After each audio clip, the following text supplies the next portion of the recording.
Published 1650 EDT, 22 September 2017. Updated 1657 EDT, 22 September 2017. Facebook's one-time mantra to move fast and break things has been unofficially adopted by every Silicon Valley startup to trail in its wake.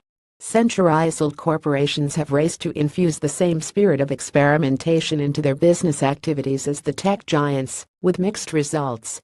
What sets apart these companies that now drive our daily lives, Google, Amazon, Facebook, and Apple, is their less than genteel approach to rules and regulation.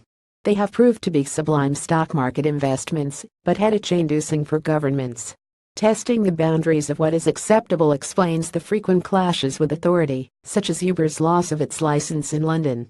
Playing along, Facebook founder Mark Zuckerberg is helping U.S. investigators with their inquiries into Russia-linked political advertising. Other pressure points include how tech companies collect and use personal data, and the knotty issue of tax. There are signs of maturity as this industry spreads its wings, but they usually bubble up when the force of popular opinion is against them. Stung by the criticism over fake news, Facebook founder Mark Zuckerberg is helping U.S. investigators with their inquiries into Russia-linked political advertising that may have swung the U.S. presidential election. Once, he might have just shrugged off such requests. Apple and Google are being less accommodating in their battles over billion-euro fines with Europe. Where least progress has been made is in tax. Capturing an appropriate level is like nailing jelly to the wall. Efforts by the Organization for Economic Cooperation and Development to clamp down on profits moving from country to country are going slowly. No wonder the European Commission, brandishing data that shows digital firms pay less than half the tax of traditional bricks-and-mortar businesses, is sketching out tougher rules if there is no international accord. A levy on video streaming services or goods traded online looks ambitious. None of it sounds encouraging to consumers used to low prices and convenience. Sitting in Philip Hammond's chair casts light on why an overhaul is necessary.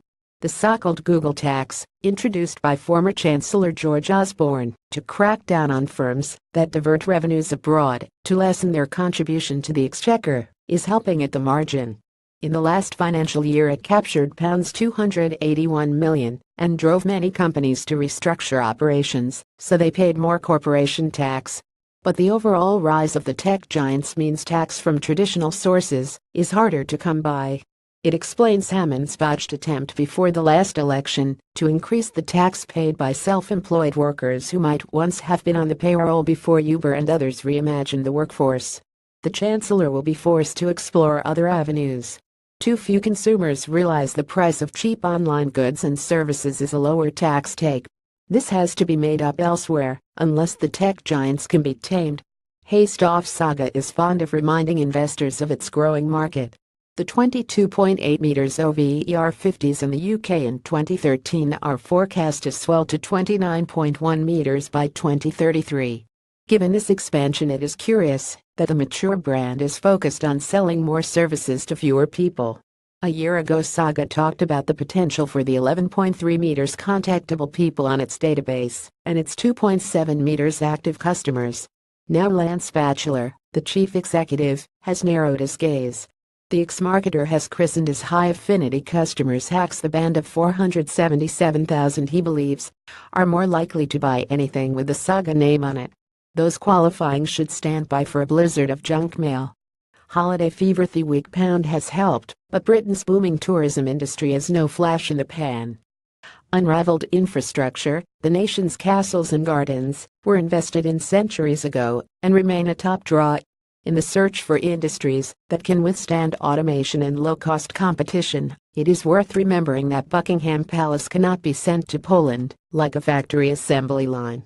That's why tourism deserves its place in the government's upcoming industrial strategy.